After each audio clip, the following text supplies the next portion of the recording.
Hello, welcome to Punk Rock Show Off. I'm Brandon Judd. This is the next installment of punk albums that are celebrating anniversaries in 2024. I'm doing them in 5-year increments. These are albums released in 1999 that are turning 25 years old this year. Now, 1999, we are 5 years removed from the 1994 punk revival. I am very much a product of that, and that carries on in the rest of these videos for sure. 1999, I am a teenager. I have more agency than I did in 1994. I also have some side jobs. I have money to spend. So some of these albums I bought when they came out. I was very much more in the know at this time, but much of them I would have bought through mail order, which you can check out another video on that. You can also look at the other anniversary videos as well on my channel. I think I'm gonna do maybe 8 total, and they're coming. They're coming, they're coming. So keep an eye out for those. Now, if you've seen the other videos, of course, there are some caveats. Here's the disclaimer: punk with an asterisk. There's gonna be hardcore stuff. I think 1999 we're getting into emo stuff too, and things that I wasn't into at the time, but got into later. When you get old, maybe you evolve, maybe you change, who knows? I can't just listen to the same records all the time over and over again, but I certainly do a lot of that. Now, the other caveat, things that are in my collection only. So we're a little restricted there. I have to own them. So you can hop in the comments. You can tell me what records need to be included, what records shouldn't have been included. Either way, we can argue. Hop on there. Again, there's going to be more of these videos. I'm on Instagram, Punk Rock Show Off. You can check out more stuff there. I post more frequently there with videos in between like this. So keep an eye out. So first album, turning 25 from 1999, is AFI's Black Sails in the Sunset. Now, this marks a period in their evolution where they're getting out of the AFI East Bay Hardcore Cat logo into closer to what they are now. Davey Havok has always cited The Cure as a big influence on him. It's very obvious, but you get into more abstract songs. There's no high school football hero found here. There's songs about religion and drugs, but it's all symbolic. There's very abstract concepts in here, but it's a great record in their evolution. This is before Art of Drowning and Sing the Sorrow, but you can hear hints of that in these things. Also, very cool background vocals on this record. You can hear Dexter Holland from The Offspring, especially in Clove Smoke Catharsis. He's that higher voice on there. But with Davey and The Offspring and such, whoa-ohs, they're a given. They're going to be there. Black Sails in the Sunset, great piece in their discography. Next, flexing some hardcore chops, some New York hardcore agnostic fronts, Riot Riot Upstart. This one came out on Epitaph. Of course, after 1994, I got way big into Epitaph records, so Agnostic Front was included on Punkorama comps. I probably first heard Agnostic Front really on that Punkorama 4 compilation. Those Punkorama compilations were great windows into the world. Anyway, New York hardcore, stalwarts, influential people, really luminaries of the genre. Please check them out, Agnostic Front. I saw them last year. They're still kicking. They are still good. Up next, another hardcore band, Botch, We Are the Romans. Now, this one I did not hear when it came out. I only got into Botch maybe 15 years ago when I was in college. Great band. They've got this atmospheric sound. Anytime I listen to a Botch record, it feels like I am in like a cave maze being chased by a robot. I don't know how to explain that further. Just dark, brooding, really wild. I don't want to say soundscapes, but yeah, there's soundscapes on here. They have like a real flavor of their sound, and they stick to it throughout. I think a lot of that can be owed to the producer of this album. The production on Botch Records make it sound that way. Love Botch. Big one for me, Bouncing Souls, Hopeless Romantic. Now, this album was so good that 1 year later, I would run away from home to Chicago. I lived about 3 hours away. I would run away from home. I would sneak out and I would go see this band on the Punkorama tour at the Vic Theater in Chicago. The bill was Bouncing Souls, Dropkick Murphys, The Dwarves, and The Distillers. Foundational moment, core memory in my life. This was so good to see. Saw the Bouncing Souls on the, now they have anniversary tours for this. Saw them on this. Got to see most of this record live. Good stuff. Another one from the hardcore lean, Dillinger Escape Plan, Calculating Infinity. Again, got into them in college. I had more hardcore influence then. This is the 20th anniversary issue. This comes with a live album. This would get me into what I would call techie hardcore, I guess. That's kind of what they're known for, their musicianship. You'll hear a lot of people throw around the term technical or techie around them. It fits. This stuff is brutal. Up next, turning 25, again, punk with an asterisk. We're getting into some of the emo bands of the late 90s. Now, Jimmy Eat World. I hated them when I was in high school. So when this record would have come out, I would have not paid any attention to it. I did not care about Jimmy Eat World. I got into Jimmy Eat World like maybe 5-10 years ago. I did not like them. Maybe I'm slipping in my old age. I don't know. But this is a delightful record. I think they're a really great band. I know when I go to festivals and they're playing, I go watch. My girlfriend doesn't. That's okay. I get it. Because some of this, yeah, it can be kind of sad, old pappy music. I get it. Up next, Misfits. I love the Misfits. This is Misfits Famous Monsters. This is the picture disc. I think I bought this for $20 when it came out. Now it's got stupid prices on Discogs.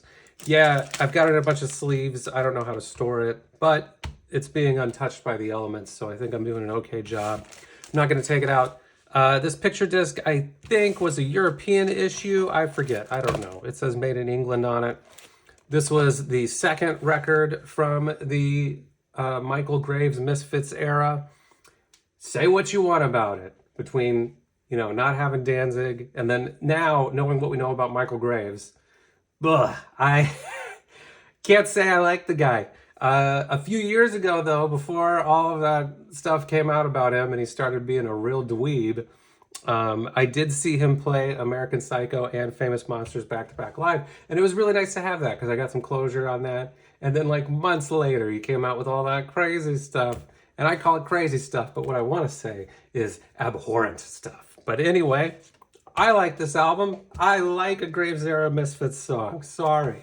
NoFX, The Decline, their 19-minute opus.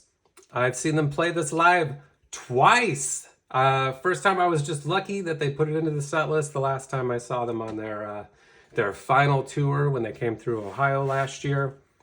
It's a good song. You know, some bands, they do kind of a stunt like this where it's like, we're going to play a really long song and it's going to be so big and epic. This one lives up to the hype. Also, it says pay no more than $7. I'm pretty sure when this came out, I think I probably paid $10. FYI, we'll report that record store to Fat Wreck and maybe I can get some money back these days. We'll see.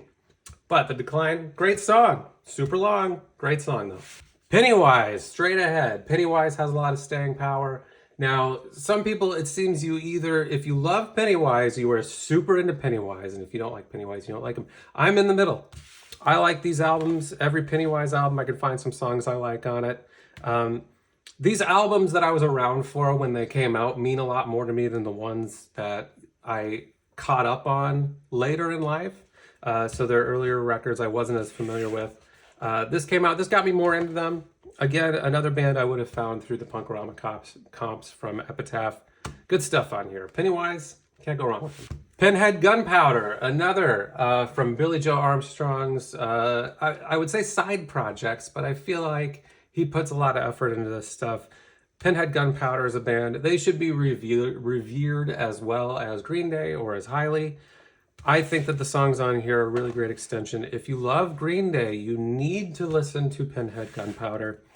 You hear a lot of that in there, but Pinhead Gunpowder songs, they don't follow the same sort of Green Day formula of sort of verse, chorus, repeat, maybe third chorus, different from the first.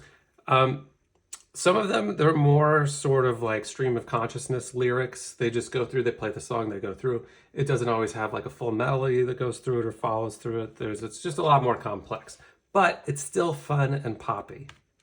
Pulley, I don't know what to call this album because it is just these symbols. Now, I'll be honest with you. Pulley, another band I got into a little bit because of the Punkorama comps on Epitaph. There was one song on here that I really, really, really like, and that's Second Best. The other songs, honestly, I did not give this enough of a listen back then or now. I couldn't tell you what they all sound like, but I love that song. And so that's why I have some of the records. I just want to hear that one song. This is one of them. And I assume they're not bad. They have their fans. This is something that I learned about more because my family were big St. Louis Cardinals fans. Scott Radinsky, the singer on here, played for the Cardinals. Now I think he is a pitching coach on some team or in some kind of management or front office stuff for a baseball team. Good for him. Though at the time, I do remember on Punk News message boards, people complaining like, this guy plays Major League Baseball. He probably makes hundreds of thousands of dollars per year. What's he doing singing about the working class and stuff like that? And I get it, but whatever. Some people just make good music and I like it. Another one I was a late bloomer on, Stretch Armstrong, Rituals of Life. Now, I grew up in a small town, and I wasn't really into hardcore.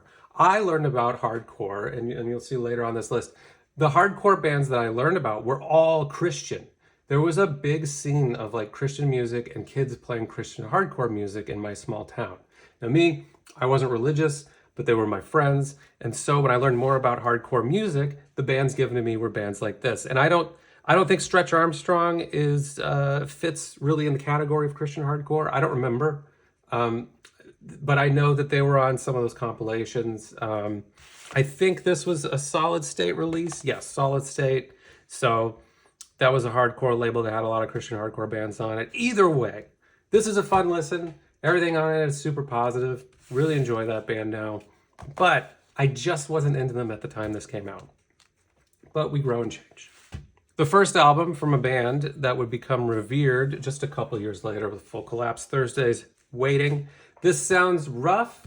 Jeff Rickley's vocals, he wasn't such a great singer in the beginning.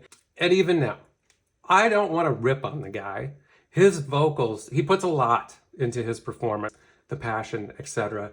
His vocals, he's probably not considered an amazing vocalist. And I'm so sorry. I just read your book. I don't want to be mean to you. I actually just met Jeff Rickley last year. He was touring with Sparta. I got to meet him. It was a dream. I love Thursday, despite what I'm saying about this right now. I don't mean it in such a bad way. He is an amazing frontman. He's probably not going to be regarded as one of the greatest vocals of all time, but he is an incredible lyricist, and he brings it every time he performs. Great guy. Great album from Thursday. Now, you can hear a lot of potential about what's coming in the future. Also, there's some great songs on here. It's sad. I would consider it sad. My friends consider it sad. I think I'm the only person in my friend group who really just ran with Thursday as a band. I just love them so much. This album, no exception. Yes, it is the obligatory Weird Al album in these lists. Running with Scissors, 1999. So, this has The Saga Begins on it. Of course, the prequels were coming out for Star Wars. He somehow continues to stay relevant after all this time. And even then, this album was big. That song was big. It's so big that I think Don McLean, whenever he performs the original song, he actually accidentally sings some of the lyrics from The Saga Begins from time to time. That just shows how good Weird Al is. Up next, Zao, Liberate Te Ex Inferis. It's some Latin mumbo jumbo. Save Yourself from Hell. Again, Christian hardcore. Now, this is a much newer reissue. They changed all the artwork on this stuff. For me, I like the original artwork, but I was happy to have this on vinyl and not pay hundreds of dollars. Zao is one of my favorite hardcore bands of all time. Now, their newest record, Crimson Corridor, that came out a few years ago, that's getting sludgier, slower metal. That's good too, but they are an excellent hardcore band. Really enjoy seeing them live. Great live show. This album, good stuff on it. Still has some favorites of mine. Now, this next one, I wasn't going to do compilations. I wanted to make this easier on myself, so I left those out. But this one has to get mentioned. 1999, turning 25. Fat Wreck Chords, short music for short people. It is not just bands on Fat Wreck Chords. It is 101 bands playing 30-second songs. This, at the time, was the ultimate sampler. You get 101 songs. If you had the CD, there were 99 tracks. The last 3 songs were stuck together. But the booklet that came with this was awesome. I think they put the CD booklet in here. It's just the same thing that came with the CD. So you got 101 bands, but you got stuff from Adeline Records, Epitaph, all of the even old punk bands that weren't even in existence anymore. There was Descendants and No Means No, and then you also got bigger bands that were actually pretty huge at the time. Green Day's on here, so is The Offspring. You got a lot of Lookout Records bands. You got international bands too. There were several bands in here from, I think, Japan that I didn't know about that I was able to look into and ended up really liking. Some of these bands are totally forgotten. Radio Days, I could not tell you what more that band did besides this compilation. Fat Mike says that with this, he was just really trying to go for quality. So if you submitted a song and it was really good, he put it on here. Everybody's here. Misfits, 10-Foot Pole. I could just list off all the bands here. I won't. Guar, Mr. T Experience. There's just so much. AFI made it in here. So did Bad Religion, Less Than Jake, The Living End, Chicks Dig It. This is like the best compilation ever released, I believe. It has everything in it. This was a great moment to come out. This is an original press, which I'm pretty proud of. Rants is on here. Black Flag, even Black Flag made it on here. Black Flag had not been in existence for like 15 years. Man, this is the best compilation ever made. Good work, Fat Mike, putting this together. So that does it for punk albums turning 25 in 1999. There are so many of these videos. You can watch them all. I've got links to some of them. You can hop in the comments, subscribe. We can talk about what should be on these lists, what shouldn't, what punk means, why my collection sucks, why it's great. I love to hear when it's great. That's the whole point of this channel. Anyway, until next time, au revoir.